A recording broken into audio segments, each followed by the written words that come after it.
ଶ୍ରୀକୃଷ୍ଣ ମିତ୍ରଗଣ, ଯେମିତି ହଲୁଥିବା ପାଣିରେ ମୁହଁ ଦେଖି ହୁଏ ନାହିଁ, ଠିକ୍ ସେମିତି ଅଶାନ୍ତ ମନରେ ସମସ୍ୟାର ସମାଧାନ କରି ହୁଏ ନାହିଁ। ତେଣୁ ଶାନ୍ତ ହୋଇ ଦେଖନ୍ତୁ, ସବୁ ସମସ୍ୟାର ସମାଧାନ ଆପଣଙ୍କୁ ନିଶ୍ଚିତ ମିଳିଯିବ। ଶ୍ରୀମଦ୍ ଭଗବତ ଗୀତାରେ ଭଗବାନ ଶ୍ରୀକୃଷ୍ଣ କହନ୍ତି, ହେ ଅର୍ଜୁନ, ମନୁଷ୍ୟ ଶରୀରର ଏକ ଅଦୃଶ୍ୟ ଅଙ୍ଗ ହେଲା ତାର ମନ, ଯାହା ଦେଖାଯାଏ ନାହିଁ, ମାତ୍ର ସବୁଠାରୁ ଶକ୍ତିଶାଳୀ ଅଂଶ ଅଟେ। ଆତ୍ମା ସହ ଏହାର କୌଣସି ସମ୍ବନ୍ଧ ନଥାଏ। ଆତ୍ମା ଉପରେ ବସିଥିବା ରଥର ସ୍ୱାମୀ ଅଟେ। ମନ ହେଉଛି ଶରୀର ରୂପୀ ରଥର ସାରଥୀ।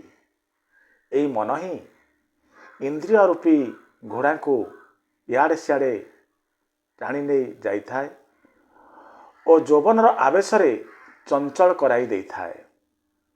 ବେଳେବେଳେ ଯୌବନର ଆବେଶରେ ଏହି ଚଞ୍ଚଳ ମନ ମନୁଷ୍ୟକୁ ଏହି ଭ୍ରମରେ ପକାଇ ଦେଇଥାଏ କି ସେ ହେଉଛି ସର୍ବଶକ୍ତିବାନ, ସେ ସବୁକିଛି କରିପାରେ ଓ ସେ ଏଠାକାର ରାଜା, ଯାହା ପାଖରେ ସମସ୍ତେ ମୁଣ୍ଡ ନଇବାକୁ ବାଧ୍ୟ ଓ ଯାହାକୁ ସମସ୍ତେ ପ୍ରଣାମ କରନ୍ତୁ। ଯେତେବେଳେ ଶରୀର ରୂପୀ ଦୀପକରୁ ଯୌବନର ଘିଅ ଜଳି ସମାପ୍ତ ହୋଇଯାଏ ଓ ଦୀପକ ତଳେ ଅନ୍ଧାର ଘୋଟିଯାଏ, ସେତେବେଳେ ମନୁଷ୍ୟ ଘାବରାଇ ଚିଲାଇବାକୁ ଲାଗେ, ମୁଁ ବେମାର, ମୁଁ ଦୁଃଖୀ, ମୁଁ ମରିବାକୁ ଯାଉଛି, ମୋତେ ବଞ୍ଚାଅ। ଏ କାନ୍ଦିବାର ନାଟକ ମଧ୍ୟ କେବଳ ମନ ହିଁ କରିଥାଏ। ହେ ଅର୍ଜୁନ, ମନୁଷ୍ୟକୁ ମୁଁ ରୂପୀ ମଦପାନ କରାଇ ମତୁଆଲା କରାଇଲା ବାଲା ପାଖଣ୍ଡି କେବଳ ଏଇ ମନ ହିଁ ଅଟେ। ତା ହାତରେ ମୋହମାୟା ରୂପକ ଜାଲ ଅଛି, ଯାହାକୁ ସେ ମନ କ'ଣ କରେ, ମନୁଷ୍ୟର ଇଚ୍ଛା ଉପରେ ବାରମ୍ବାର ପକାଇ ଚାଲିଥାଏ ଓ ତାକୁ ତା ବଶରେ ରଖିବାକୁ ଚେଷ୍ଟା କରିଥାଏ। ଏ ମନ ଶରୀର ପ୍ରତି ମୋହ କରେ। ଏ ମନ ନିଜ ଖୁସି ପ୍ରତି ମୋହ ରଖେ, ନିଜ ଦୁଃଖ ପ୍ରତି ମୋହିତ ହୁଏ। ସୁଖରେ ଆନନ୍ଦର ଗୀତ ଗାଉଥାଏ ଏ ମନ, ଏବଂ ଦୁଃଖ ଆସିଲା ପରେ ଏ ମନ ଦୁଃଖର ଗୀତକୁ ଗୁଣଗୁଣା ଥାଏ। ନିଜ ଦୁଃଖରେ ଅନ୍ୟମାନଙ୍କୁ ସାମିଲ କରାଇ ତାକୁ ଖୁସି ମିଳିଥାଏ। ଏ ହେଉଛି ମନର ସ୍ୱଭାବ।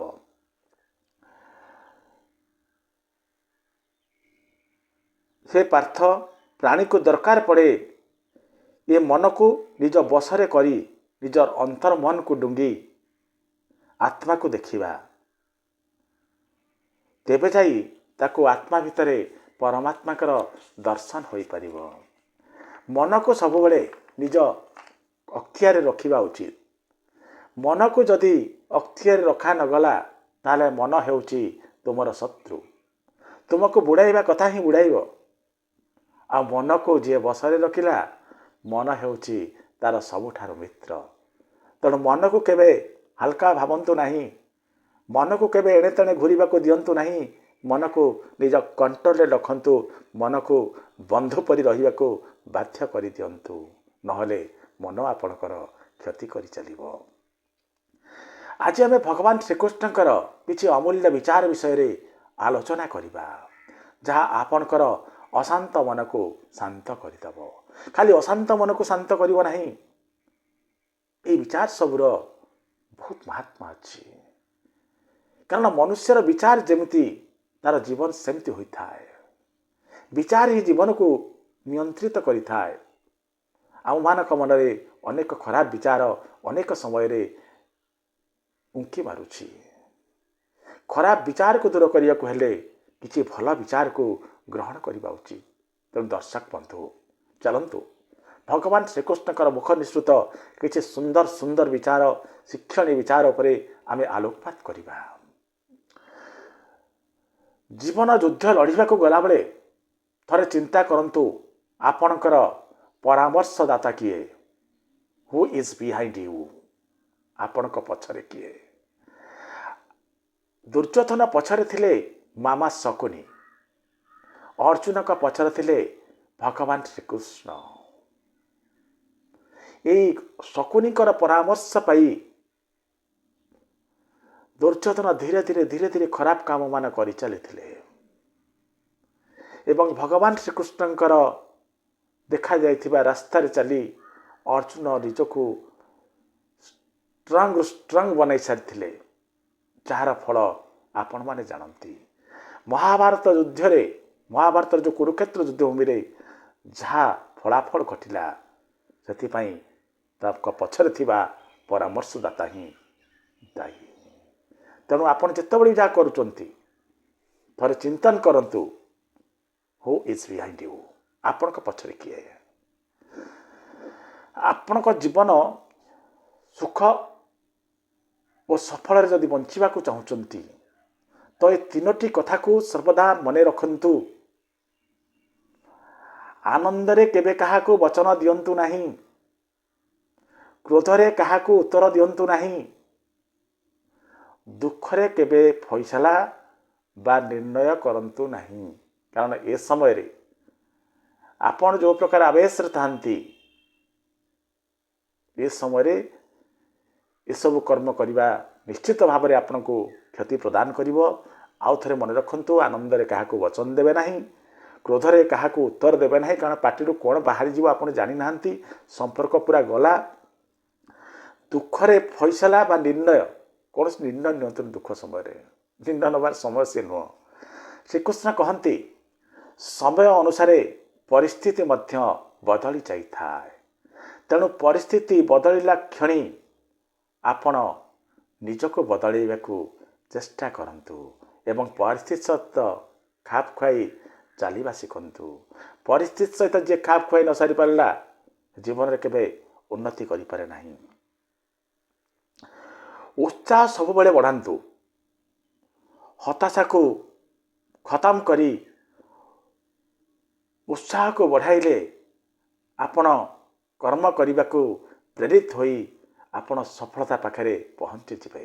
କାରଣ ଏହି ଉତ୍ସାହ ହେଉଛି ଏକ ଇନ୍ଧନ, ଯାହା ଆମକୁ ଆମ ସଫଳତା ପର୍ଯ୍ୟନ୍ତ ଟାଣି ନେଇଯାଇଥାଏ। ଉତ୍ସାହକୁ କେବେ ମରିବାକୁ ଦିଅନ୍ତୁ ନାହିଁ, ଉତ୍ସାହକୁ ବଢ଼େଇ ଚାଲନ୍ତୁ, ଦେଖିବେ ପ୍ରୋଗ୍ରେସ ଆପଣଙ୍କର ନିଶ୍ଚିତ ହେବ। ମୌନ ରହିବା ଖୁବ୍ ଭଲ କଥା, ମାତ୍ର ସେତେବେଳେ ନୁହେଁ ଯେତେବେଳେ ମର୍ଯ୍ୟାଦାର ପ୍ରଶ୍ନ ଉଠେ, ଯେତେବେଳେ ଆପଣଙ୍କ ଚରିତ୍ରର ପ୍ରଶ୍ନ ଉଠେ, ସେ ସମୟରେ ମୁହଁ ଖୋଲିବା ନିହାତି ଆବଶ୍ୟକ ଅଟେ। ପ୍ରାର୍ଥନାରେ ପରିସ୍ଥିତି ବଦଳୁ କି ନ ବଦଳୁ, ହେଲେ ବ୍ୟକ୍ତିର ଚରିତ୍ର ନିଶ୍ଚିତ ଭାବରେ ଧୀରେ ବଦଳି ଯାଇଥାଏ। ତେଣୁ ପ୍ରାର୍ଥନା କରିବା ଜାରି ରଖନ୍ତୁ। ସେ ବ୍ୟକ୍ତି ଉପରେ କେବେ ବି ଭରସା କର ନାହିଁ ଯିଏ ସମୟ ଅନୁସାରେ ତା ସ୍ୱଭାବକୁ ବଦଳାଇ ଚାଲିଥାଏ, କାରଣ ସେ ବ୍ୟକ୍ତି ଏଣ୍ଡୁଅ ପରି ରଙ୍ଗ ବଦଳାଉଥିବା ବ୍ୟକ୍ତିଟିଏ ହୋଇଥାଏ। ତେଣୁ ତାକୁ ସାବଧାନ। ସମୟ ବଦଳିଲେ ସବୁକିଛି ବଦଳିଯାଏ। ତେଣୁ ଭଲ ସମୟରେ ଗର୍ବ କେବେ କରନ୍ତୁ ନାହିଁ କି ଖରାପ ସମୟରେ ଧୈର୍ଯ୍ୟହରା ହୁଅନ୍ତୁ ନାହିଁ, କାରଣ ସମୟ କାହାର ରହିନି, ଆପଣଙ୍କର ବି ରହିବ ନାହିଁ। ସମୟ ବଦଳିଯିବ, ହେଲେ କଥା ରହିଯିବ। ଭଗବାନ ଆପଣଙ୍କୁ ଯଦି ଅପେକ୍ଷା କରାନ୍ତି, ଅପେକ୍ଷା କରି ଯଦି ଆପଣଙ୍କୁ କଷ୍ଟ ଲାଗୁଛି, ତେଣୁ ଦର୍ଶକ ବନ୍ଧୁ କେବେ ଅପେକ୍ଷା ପାଇଁ ଦୁଃଖ କରନ୍ତୁ ନାହିଁ। କାରଣ ଆପଣମାନେ ଭଲ ରକମ ଜାଣିଛନ୍ତି ଅପେକ୍ଷାର ଫଳ ମିଠା। ଭଗବାନ ଆପଣଙ୍କୁ ଅପେକ୍ଷା କରୁଛନ୍ତି ଅର୍ଥ ଭଗବାନ ଆପଣଙ୍କୁ ଏମିତି କିଛି ଦେବାକୁ ଚାହୁଁଛନ୍ତି ଯାହା ଆପଣ କେବେ କଳ୍ପନା କରିନାହାନ୍ତି। ଏତେ ଅଧିକା ଦେବେ ଯାହାକୁ ସମ୍ଭାଳିବାକୁ ଆପଣଙ୍କ ପାଖରେ ସାମର୍ଥ୍ୟ ନାହିଁ। ତେଣୁ ପ୍ରଭୁଙ୍କର ବିଳମ୍ବତାକୁ ପ୍ରଭୁ ଦେବାରେ ବିଳମ୍ବ କରୁଛନ୍ତି, ତାକୁ ମଧ୍ୟ ଆନନ୍ଦର ସହିତ ଗ୍ରହଣ କରନ୍ତୁ। ଆପଣ ନିଜର ଜନ୍ମକୁ ସିନା परिवर्तन करिपारिबे नाही। आपणकर जन्म ठिकाना को सिना परिवर्तन करिपारिबे नाही, हेले आजिठारु कर्म करी निजर एक नुआ परिचय सृष्टि करिपारिबे। तेबे नुआ परिचय सृष्टि करियाकू डेरी काहींकी, लागि पड़ंतु।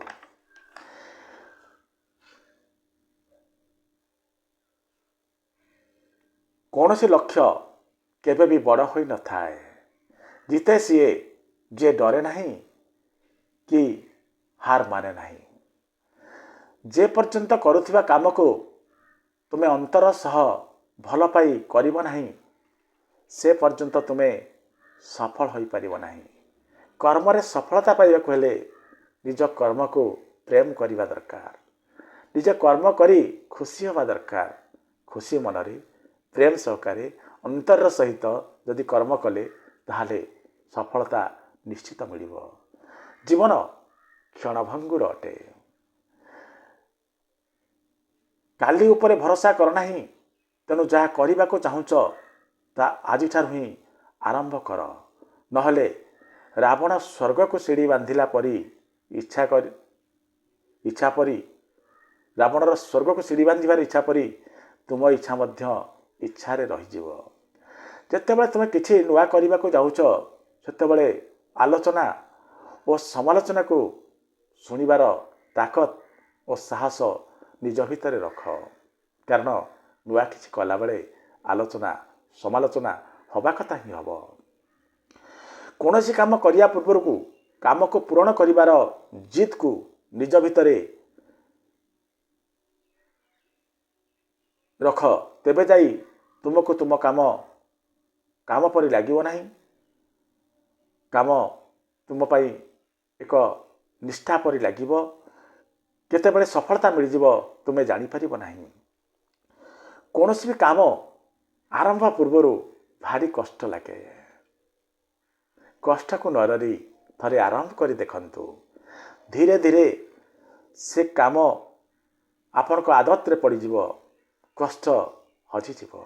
तेणु दूररू देखी कौनसी काम को डरंतु नहीं, भितरे पसंतु, देखिबे सफलता आपण को मिलिबो।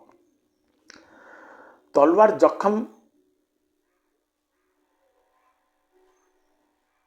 हुए तो सही जाई हुए, किछि दिन पर भल हो जाए, मात्र कथार आघात भूली हुए नहीं, सर्वदा मन रही थाए। पैसा सब गोटे कथा कही थाए, आज तुम्हें मते बंचाओ, काली मु तुमको बंचाइबी। जीवन में सबुठारु बड़ गुरु है समय। समय जहाँ शिखाई थाए ता आउ कई शिखाइबा असंभव अटे। आउ थरे प्रयास करने को डर नहीं, कारण एथर आरंभ शून्यरू नुह, आपण को अनुभव हब। किए जाने आउ थर प्रयास आपण को सफलता पाखरे पहुंचाई नदब बोली। जितेबाला आम भूल कर नथांती, मात्र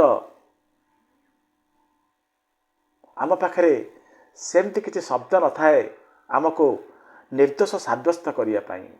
तेणु समाज रे आमे निंदित हो जाती। छोट छोट कथा हृदय रखिले बड़ बड़ संपर्क कमजोर हो जाए। तेणु छोट छोट कथा को इग्नोर करने शिखंतु। जो लोक दुख कौन बुझंती से माने केबे भी दुखर कारण बनी पारिबे नहीं। से माने कहा को दुख दे पारिबे नहीं। हिसाब रखिबा को चेष्टा कर, कारण आजिकल लोक हठात पचारि दियंती कि तू मो पाई कौन करिछु। भल शुणा हेले मरवा को पड़ो। कारण ये दुनिया रे आपण देखिबे लोकटे जीवित थिला बेले तार निंदा अपवाद चुगली बहुत किसी करा जाए। मात्र से पर्टिकुलर लोक जितेबाला मरी जाए, आपण माने देखिबे काली जो माने निंदा चुगली करुथिले से माने भूरी भूरी प्रशंसा करती कि संसार देखंतु बंची थिला बेले लोकटी तले पड़ीथिला बेले कई हाथ टिके बढ़ाती नहीं। मात्र ଲୋକଟି ଯେତେବେଳେ ମରିଯାଏ ତାକୁ କାନ୍ଧେଇବାକୁ ପଛାନ୍ତି ନାହିଁ। ଏ ହେଉଛି ଦୁନିଆର ରୀତି। ଏଣ୍ଡୁଅ ବିପଦ ଦେଖି ରଙ୍ଗ ବଦଳାଇଥାଏ, ଏମିତି ସେମିତି ରଙ୍ଗ ବଦଳାଏ ନାହିଁ। ମାତ୍ର ମଣିଷ ସ୍ୱାର୍ଥ ହାସଲ ପାଇଁ ରଙ୍ଗକୁ ବଦଳାଇଥାଏ। ଖରାପ ସମୟରେ ଗୋଟେ ଭଲ ଗୁଣ, ସେ ସମୟରେ ସେ ସବୁ ଲୋକ ଆପଣଙ୍କ ଜୀବନରୁ ବାହାରି ଚାଲିଯାଆନ୍ତି ଯିଏ ଆପଣଙ୍କୁ ପସନ୍ଦ କରନ୍ତି ନାହିଁ। କିଏ ନିଜର କିଏ ପରର, ଏଇ ଖରାପ ସମୟ ହିଁ ଆପଣଙ୍କୁ ଚିହ୍ନାଇ ଦେଇଥାଏ।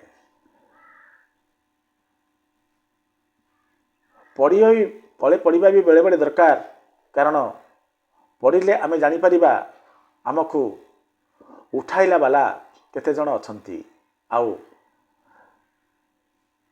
ହାତ ଛାଡ଼ି ଚାଲିଲା ବାଲା କେତେଜଣ ଅଛନ୍ତି। ସମସ୍ତେ କହନ୍ତି ପଇସା ଥିଲେ ସବୁ କିଛି କିଣି ହେବ, ମାତ୍ର ଥରେ କେହି ପଇସା ଦେଇ ତୁଟି ଯାଇଥିବା ବିଶ୍ୱାସକୁ ଯୋଡ଼ିକି ଦେଖୁ। ସମ୍ଭାଳି ରଖିଥିବା ଜିନିଷ ବି ଓ ଧ୍ୟାନପୂର୍ବକ ଶୁଣିଥିବା ଜ୍ଞାନ କେବେ ନା କେବେ ଆପଣଙ୍କ କାମରେ ଆସିଯାଇଥାଏ। ଶକ୍ତି ଦରକାର ତ ଜ୍ଞାନ ହାସଲ କର, ସମ୍ମାନ ଦରକାର ତ ଚରିତ୍ରକୁ ସୁନ୍ଦର କର। ଭଗବାନଙ୍କୁ ଡର କି ନ ଡର, ହେଲେ କର୍ମକୁ ଡର, କାରଣ ଭଗବାନ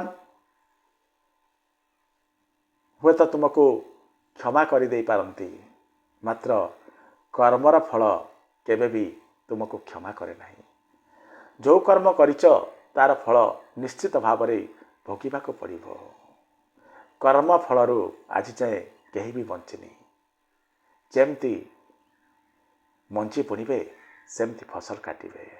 ଏ କର୍ମ ହେଉଛି ଆମେ ବୁଣିଥିବା ମଞ୍ଜି, ତେଣୁ ଆମେ ଯାହା ବୁଣିଛେ ତାହା ବହୁଗୁଣିତ ଭାବେ ଆମେ ପାଇବାକୁ ପ୍ରସ୍ତୁତ ରହିବା ଉଚିତ। ତେଣୁ ସदैବ ଭଲ କର୍ମ କରିବାକୁ ପ୍ରସ୍ତୁତ ରୁହନ୍ତୁ। ଖରାପ ବିଚାରରୁ ବଞ୍ଚିବାକୁ ହେଲେ ଏଇ କିଛି ଭଲ ବିଚାରକୁ ଆପଣ ଭିତରକୁ ଆଣନ୍ତୁ। ସେଇଥିପାଇଁ ତ ମୁଁ ପ୍ରୟାସ କରୁଛି ଆପଣମାନଙ୍କୁ କିଛି ଭଲ ବିଚାର ଶୁଣାଇବାକୁ। ଜନ୍ମ ସମୟରେ ଶ୍ୱାସ ଥାଏ, ମାତ୍ର ନାଁ ନଥାଏ। ମାତ୍ର ମୃତ୍ୟୁ ସମୟରେ ବ୍ୟକ୍ତିର ନାଁ ଥାଏ, ହେଲେ ଶ୍ୱାସ ନଥାଏ। ଏଇ ଶ୍ୱାସ ଓ ନାଁ ମଝିର ସମୟକୁ ଜୀବନ କୁହାଯାଏ। ଅଧିକାଂଶ ସେଇ ଲୋକମାନେ ଦୁନିଆ ବଦଳାଇଥାନ୍ତି। ଅଧିକାଂଶ ଲୋକ ଯେଉଁମାନେ ଦୁନିଆ ବଦଳାଇଥାନ୍ତି ସେମାନେ ସେଇ ଲୋକ ହୋଇଥାନ୍ତି ଯେଉଁମାନଙ୍କୁ ଏ ଦୁନିଆ ଦିନେ କହୁଥିଲା ଏମାନେ ଜୀବନରେ କିଛି କରିପାରିବେ ନାହିଁ। ଦର୍ଶକ ବନ୍ଧୁ, ଖୁବ୍ ସୁନ୍ଦର କଥା ଗୁଡ଼ିକ, ଏଗୁଡ଼ିକୁ ଆପଣ ନିଶ୍ଚିତ ଭାବରେ ଜୀବନରେ ଲଗାନ୍ତୁ, ଦେଖିବେ ଜୀବନ ବଦଳିଯିବ। ଚାଲନ୍ତୁ ଏଇ କ୍ରମକୁ ଏମିତି ଜାରି ରଖିବା। ଭଗବାନ କୃଷ୍ଣ କହନ୍ତି, କାନ୍ଦିଲେ ସଫଳତା ମିଳେ ନାହିଁ, ସଫଳତା ପରିଶ୍ରମ ଚାହେଁ। ତେଣୁ ଏ କାନ୍ଦ ଓ ଦୁଃଖରେ ନିଜ ଶକ୍ତି ବ୍ୟର୍ଥ ନ କରି ପରିଶ୍ରମ କରି ସଫଳ ହୁଅ। କାନ୍ଦିଲେ କ'ଣ ଗୋଲାପ ହାତରେ ମିଳିବ? ଗୋଲାପ ପାଇଁ ତ କଣ୍ଟା ସହ ଲଢ଼ିବାକୁ ପଡ଼ିବ। ହସି ହସି କାମ ଅନ୍ତର ସହ କଲେ ସଫଳତା ପ୍ରାପ୍ତ ହେବ, ପରନ୍ତୁ ଦୁଃଖର ସହ କାମ କଲେ ସଫଳତା ଦୂରେଇ ଯିବ। ଆଶାରେ ନୁହଁ, ସବୁବେଳେ ଜିତରେ ବଞ୍ଚିବାକୁ ଚେଷ୍ଟା କର। ଜିତ ତୁମକୁ ସଫଳତାର ଶୀର୍ଷରେ ପହଞ୍ଚାଇ ଦେବ। ଲୋଭ ଓ ଡର କାହାକୁ ବି ବିଶ୍ୱାସଘାତୀ ବନାଇ ଦେଇଥାଏ। ମନେ ରଖନ୍ତୁ, ଯେଉଁଠି ସମ୍ପର୍କ ନାହିଁ, ଯେଉଁଠି ସଂଘର୍ଷ ନାହିଁ, ସେଠି ସଫଳତା ନଥାଏ। ସଫଳତା ସଂଘର୍ଷ ଚାହେଁ। କାହାରିକୁ ନିଜର ଦୁଃଖ କୁହ ନାହିଁ, କାରଣ ଲୋକ ଆପଣଙ୍କ ଆଗରେ ଦୁଃଖୀ ହୋଇ ଶୁଣନ୍ତି। ଆପଣଙ୍କ ଦୁଃଖ କାହାଣୀ ବନିଯାଏ ଏବଂ ସେ କାହାଣୀକୁ ସେମାନେ ଅନ୍ୟମାନଙ୍କ ଆଗରେ ହସି ହସି ବତାଇ ଚାଲିଥାନ୍ତି। ଭାଇ ଭାଇର ସମ୍ପର୍କ ଭଗବାନ ବିପତ୍ତି ବାଣ୍ଟିବାକୁ ବନାଇଥିଲେ, ମାତ୍ର ଅଫସୋସ ଆଜି ଏ ସମ୍ପର୍କ ସମ୍ପତ୍ତି ବାଣ୍ଟିବା ପର୍ଯ୍ୟନ୍ତ ସୀମିତ ହୋଇ ରହିଯାଇଛି। ଯଦି ଲୋକମାନେ ଆପଣଙ୍କୁ ତଳକୁ ଖସାଇବାକୁ ଚାହୁଁଛନ୍ତି ତ ଚିନ୍ତା କରନ୍ତୁ ନାହିଁ, ବରଂ ଖୁସି ହୁଅନ୍ତୁ ଯେ ଆପଣ ନିଶ୍ଚିତ ଭାବରେ ସେମାନଙ୍କ ଠାରୁ ଉପରେ ଅଛନ୍ତି। ନହେଲେ ତଳକୁ ପକାଇବାର ପ୍ରୟାସ କାହିଁ କରାଯାଆନ୍ତା।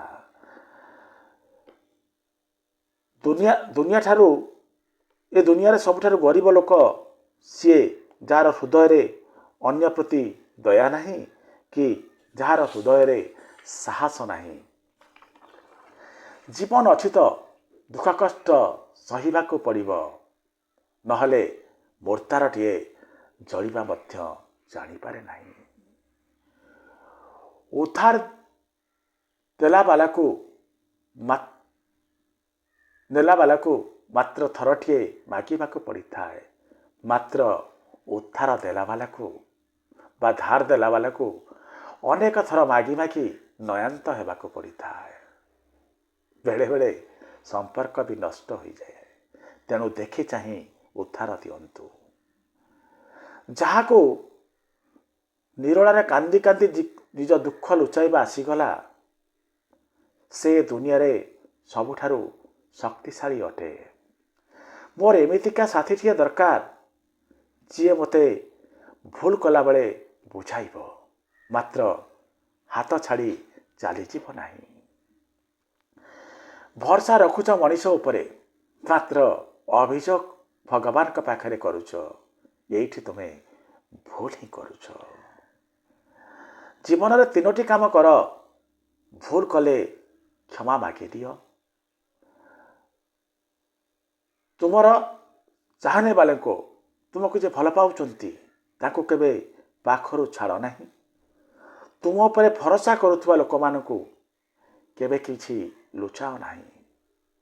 ଲୋକ ଛାଡ଼ି ଚାଲି ଯାଉଛନ୍ତି ତ ଦୁଃଖ ଆଦୌ କରିବା ଉଚିତ ନୁହଁ। ସମସ୍ତେ ପଛରେ ଆସିବେ, ଖାଲି ଭଲ ସମୟକୁ ଆସିବାକୁ ଦିଅ। ଏକ ଏମିତି ସମୟ, ଟିକିଏ କଥାରେ ଅନ୍ତରଙ୍ଗ ସାଙ୍ଗ ଶତ୍ରୁଙ୍କ ଧାଡ଼ିରେ ଯାଇ ସର୍ବାଗ୍ରେ ଠିଆ ହୋଇଯାଇ ବିନାଶ ବନୁଛି। ଜୀବନ ଯାହାକୁ ସଫଳତା ଦିଏ ନାହିଁ ତାକୁ ଅନେକ ଅଭିଜ୍ଞତା ଦେଇଯାଇଥାଏ। ଜୀବନ ସଫଳତା ନ ଦେଇପାରେ, ତେବେ ଅଭିଜ୍ଞତାରେ ନିଶ୍ଚିତ ଭାବରେ ଆପଣଙ୍କୁ ଭରିଦେବ।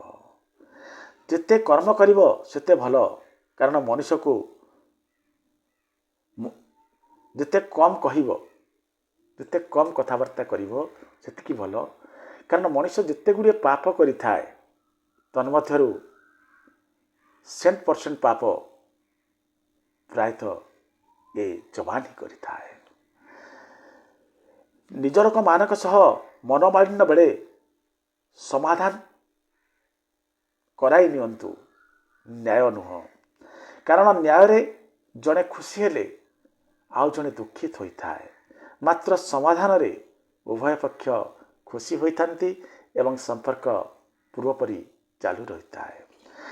ଯେତେବେଳେ ଲାଗୁଛି ଯେତେବେଳେ ହାରୁଛ ଦୁଃଖ କର ନାହିଁ, କାରଣ ନିଶ୍ଚିତ ଭାବେ ଉପରବାଲା ତୁମକୁ ଆଉ କିଛି ଭଲ କାମ ପାଇଁ ଜନ୍ମ ଦେଇଛନ୍ତି। କୌଣସି ବ୍ୟକ୍ତି ସଫଳ ନ ହେବାର କାରଣ ହେଉଛି ଆତ୍ମବିଶ୍ୱାସର ଅଭାବ। ଆପଣ ଯେତେ ସାମର୍ଥ୍ୟବାନ ପୁରୁଷ ହୁଅନ୍ତୁ, ଯେତେ କାଲିଭର ଆପଣଙ୍କ ପାଖରେ ଥାଉ, ଯେତେ କାପାସିଟି ଆପଣଙ୍କ ପାଖରେ ଥାଉ, ଯେତେ ପୋଟେନ୍ସିଆଲ ଆପଣଙ୍କ ପାଖରେ ଥାଉ, କିନ୍ତୁ ଯଦି ଆପଣଙ୍କ ପାଖରେ ଏଇ ଆତ୍ମବିଶ୍ୱାସ ଟିକେ କମ୍ ରହିଲା, ଯଦି ଆପଣ ନିଜକୁ ନିଜେ ପ୍ରଶ୍ନବାଚୀ ଦୃଷ୍ଟିରେ ଚାହିଁଲେ ମୁଁ ପାରିବି ତ, ତାହେଲେ କେବେ ବି ସଫଳ ହେବେ ନାହିଁ। ତେଣୁ ପ୍ରଥମେ ଆତ୍ମବିଶ୍ୱାସକୁ ବଢ଼ାନ୍ତୁ, ତାପରେ ଦେଖିବେ ସଫଳତା ନିଶ୍ଚୟ ଆସିବ। ଲୋକମାନଙ୍କର ଆଦତ ଖେଳଣାରେ ନ ଖେଳି ଅଧିକାଂଶ ସମୟ ସେମାନେ ଆମର ଭାବନା ସହିତ ଖେଳିଥାନ୍ତି, ଆମକୁ ଦୁଃଖ ଦେଇ ଯାଇଥାନ୍ତି। କାହାରି ଏବେର ଅବସ୍ଥାକୁ ନେଇ କେବେ ମଜାକ କରନ୍ତୁ ନାହିଁ, କାରଣ ସମୟ ଧୀରେ ଧୀରେ କୋଇଲାକୁ ମଧ୍ୟ ହୀରାରେ ପରିଣତ କରିଦେଇପାରେ। ଏ ଲୋକର ଆଗାମୀ ଦିନରେ କେଉଁ ଅବସ୍ଥାରେ ପହଞ୍ଚିବ, କେଉଁ ଜାଗାରେ ପହଞ୍ଚିବ, କେଉଁ ଶିଖରରେ ପହଞ୍ଚିବ ଆପଣଙ୍କୁ ଜଣା ନାହିଁ। ତେଣୁ କାହାରିକୁ ଅଣଦେଖା କରନ୍ତୁ ନାହିଁ। ଆପଣଙ୍କ ଜୀବନରେ କିଛି ବଦଳିବାର ସମ୍ଭାବନା ନାହିଁ ଯେ ପର୍ଯ୍ୟନ୍ତ ଆପଣ ନିଜକୁ ବଦଳାଇ ନାହାନ୍ତି। ଯଦି ଜୀବନରେ କିଛି ନୂଆ କରିବାକୁ ଚାହୁଁଛନ୍ତି ତାହେଲେ ନୂଆ କିଛି କରିବାକୁ ପଡ଼ିବ। ଯଦି ଆପଣ ଜୀବନରେ ବଦଳାव ଚାହୁଁଛନ୍ତି, ପରିବର୍ତ୍ତନ ଚାହୁଁଛନ୍ତି, ତାହେଲେ ଦର୍ଶକ ବନ୍ଧୁ ନିଜକୁ ଥରେ ପରିବର୍ତ୍ତନ କରି ଦେଖନ୍ତୁ। ଆପଣା ଛାଏ ସବୁକିଛି ପରିବର୍ତ୍ତିତ ହୋଇଯିବ। ନିନ୍ଦା କରୁଥିବା ବ୍ୟକ୍ତି ସବୁବେଳେ ବଦନାମ କରିବାରେ ଆନନ୍ଦିତ ହୋଇ ସମୟ ନଷ୍ଟ କରେ ସିନା, ଅନ୍ୟର ନିନ୍ଦା କରୁ କରୁ ସେ ନିଜକୁ କେବେ ବଦଳାଇବାକୁ ସଜାଡ଼ିବାକୁ ପ୍ରୟାସ କରେ ନାହିଁ ବା ସଜ୍ଜନ ବନିପାରେ ନାହିଁ। ଯଦି ଏକୁଟିଆ ଅଛନ୍ତି ତାହେଲେ ତାହାକୁ ଅଭିଶାପ ନୁହଁ ବରଦାନ ଭାବନ୍ତୁ। କାରଣ ଭଗବାନ ଆପଣଙ୍କୁ ନିଜକୁ ସୁଧାରିବା ପାଇଁ କିଛି ଅବସର ସମୟ ଦେଇଛନ୍ତି, ତାକୁ ଉପଯୋଗ କରନ୍ତୁ। ସମୟର ଗୋଟେ ଭଲ ଗୁଣ, ଯେମିତିକା ସମୟ ହେଉ ତାହା ବିତି ଯାଇଥାଏ, ପରମାନେଣ୍ଟ ରହେ ନାହିଁ। ଦୁଃଖର ସମୟ ହେଉ କି ସୁଖର ସମୟ ହେଉ ତାହା ସବୁବେଳେ ରହେ ନାହିଁ। ତେଣୁ ଦୁଃଖରେ ଭାଙ୍ଗି ପଡ଼ନ୍ତୁ ନାହିଁ କି ଖୁସିରେ ଉଛୁଳନ୍ତୁ ନାହିଁ, ଡିଆଁ କରନ୍ତୁ ନାହିଁ। ଯେତେବେଳେ ଖୁସିରେ ଅଛନ୍ତି ଭଗବାନଙ୍କୁ କେବେ ଭୁଲ ନାହିଁ, ଏବଂ ଯେତେବେଳେ ଦୁଃଖରେ ଅଛ କେତେବେଳେ ଭଗବାନଙ୍କ ଉପରେ ଭରସା ଟିକକ ଛାଡ଼ ନାହିଁ। ମିଛ ଯେତେ ଦେଖେଇ ହଉ, ଯେତେ ଜୋରରେ ଦୌଡ଼ୁ, ତଥାପି ଲକ୍ଷ୍ୟସ୍ଥଳରେ ସତ୍ୟ ହିଁ ପହଞ୍ଚେ। ଯେତେ ଦୌଡ଼ିଲେ ମଧ୍ୟ ମିଛକୁ ହାରିବାକୁ ପଡ଼ିଥାଏ। ଲୋକ ରଙ୍ଗ ବଦଳାନ୍ତି, ମାତ୍ର ମୁରଲୀଧର ସମୟ ବଦଳାଇ ଦେଇଥାନ୍ତି। ଦୁନିଆ ଏମିତି ବହି ଯାହାକୁ ପଢ଼ି ହୁଏ ନାହିଁ, ହେଲେ ସମସ୍ୟା ଏମିତି ଗୁରୁ ଯିଏ ସବୁକିଛି ଶିଖାଇ ଦେଇଥାଏ। ସେ ଲୋକ କେବେ ଭୁଲନ୍ତୁ ନାହିଁ ଯିଏ ଆପଣଙ୍କ ହସ ପଛରେ ଥିବା ଦୁଃଖକୁ ବୁଝିଯାଏ, ରାଗ ପଛରେ ଥିବା ଭଲ ପାଇବାକୁ ବୁଝେ ଏବଂ ଚୁପ୍ ରହିବା ପଛର କାରଣକୁ ନ କହିଲେ ବି ବୁଝିଯାଏ। ତାଠାରୁ ନିଜର ଆପଣଙ୍କର ଆଉ କେହି ନାହିଁ। ଏକଥା ବୁଝନ୍ତୁ ଯେ ଆମର ଯେତେ କ୍ଷତି ଦୁର୍ଜନଙ୍କର ଦୁର୍ଜନତାରୁ ହୋଇନଥାଏ, ସେତେ କ୍ଷତି ଏ ସଜ୍ଜନଙ୍କର ମାନଙ୍କର, ଭଲ ଲୋକମାନଙ୍କର, ବିଜ୍ଞ ଲୋକମାନଙ୍କର ନିଷ୍କ୍ରିୟତାରୁ ହିଁ ମିଳିଥାଏ। ସମାଜରେ ଯେ ପର୍ଯ୍ୟନ୍ତ ଏ ବିଜ୍ଞ ଲୋକମାନେ, ଜ୍ଞାନୀ ଲୋକମାନେ ଅନ୍ୟାୟ ଅତ୍ୟାଚାର ବିରୁଦ୍ଧରେ ସ୍ୱର ଉତ୍ତୋଳନ ନ କରିବେ, ସେ ପର୍ଯ୍ୟନ୍ତ ଏ ସଂସାରର, ଏ ସମାଜର ମଙ୍ଗଳ ହେବାର ପ୍ରଶ୍ନ ଉଠୁନାହିଁ। ଜଣେ ଦୁର୍ଜନ ଭୁଲ କଲେ ଅଳ୍ପ କ୍ଷତି ହେବ, ମାତ୍ର ଦୁର୍ଜନଙ୍କ ମୁହଁରୁ ଗୋଟେ ଭୁଲ କଥା ବାହାରିଗଲେ ପୁରା ସମାଜ ନଷ୍ଟ ହୋଇଯିବ। ମୋହ ସରିଗଲା ପରେ ହରାଇବାର ଡର କୁଆଡ଼େ ଲିଭି ଯାଇଥାଏ। ପରମ ସୌଭାଗ୍ୟଶାଳୀ ସେ ଯାହା ପାଖରେ ଭୋଜନ ସହ ଭୋକ ବି ଅଛି, ବିଛଣା ସହ ନିଦ ବି ଅଛି, ଧନ ସମ୍ପତ୍ତି ସହ ଆରାମ କରିବାର ଇଚ୍ଛା ବି ଅଛି। ଅନେକ ଲୋକଙ୍କୁ ଦେଖିବେ, ସେମାନେ ଧନୀ ସତ, ସେମାନଙ୍କ ପାଖରେ ରୁଟି ଥିବ, ହେଲେ ଡାକ୍ତର ମନା କରିଥିବେ ରୁଟି ଖାଆନା। ବିଛଣା ଥିବ, ବିଛଣାକୁ ଯାଇ ପଡ଼ୁ ପଡ଼ୁ ବିଭିନ୍ନ ପ୍ରକାର ଚିନ୍ତା ଆସି ନିଦ ଆସୁନଥିବ। ଯଦି ହୃଦୟରେ ସଚ୍ଚା ପ୍ରେମ ଅଛି ଓ ତାହେଲେ ପ୍ରତୀକ୍ଷାର ପ୍ରତିକ୍ଷଣ ଆନନ୍ଦରେ ଭରି ଦେଇଥାଏ। ଯାହାର ମତି ଓ ଗତି ସତ୍ୟ, ଆଜି ବି ତାର ରଥକୁ ଭଗବାନ ଶ୍ରୀକୃଷ୍ଣ ହିଁ ଚଲାନ୍ତି। ଯଦି ତୁମେ ଠିକ୍, ତେବେ କାହାରିକୁ ବୁଝାଇବା ଦରକାର ନାହିଁ, ସମୟ ସାକ୍ଷୀ ଦେଇଦେବ। ମୁସ୍କିଲ କେବଳ ସାମର୍ଥ୍ୟବାନ ଲୋକଙ୍କ ଜୀବନରେ ଆସିଥାଏ, କାରଣ ସେମାନଙ୍କ ପାଖରେ ମୁସ୍କିଲକୁ, ବିପରୀତ ପରିସ୍ଥିତିକୁ ସମସ୍ୟାକୁ ସାମ୍ନା କରିବାର ସାମର୍ଥ୍ୟ ଥାଏ। କାରଣ ଭଲ ଛାତ୍ରଟିଏ କଡ଼ା ପରୀକ୍ଷାର ସମ୍ମୁଖୀନ ହୁଏ। ଦର୍ଶକ ବନ୍ଧୁ, ଆଜିର ଏସବୁ ଭଗବାନ ଶ୍ରୀକୃଷ୍ଣଙ୍କ ମୁଖ ନିଃସୃତ ବିଚାର ନିଶ୍ଚିତ ଭାବରେ ଆପଣଙ୍କ ଜୀବନକୁ ନୂଆ ପ୍ରେରଣାରେ ଭରିଦେବ। ଖାଲି ପ୍ରେରଣା ଶୁଣିକି ବସିଗଲେ ହେବ ନାହିଁ, ଯାହା ଶୁଣୁଛନ୍ତି ଚେଷ୍ଟା କରନ୍ତୁ ଜୀବନରେ ଉତ୍ତାରିବା ପାଇଁ, ତାହେଲେ ପରିଶ୍ରମ ସାର୍ଥକ ହେବ। ଆଗାମୀ ଭିଡ଼ିଓରେ ପୁଣି ଥରେ ଦେଖା ହେବା। ସେ ପର୍ଯ୍ୟନ୍ତ ରହୁଛି, ନମସ୍କାର।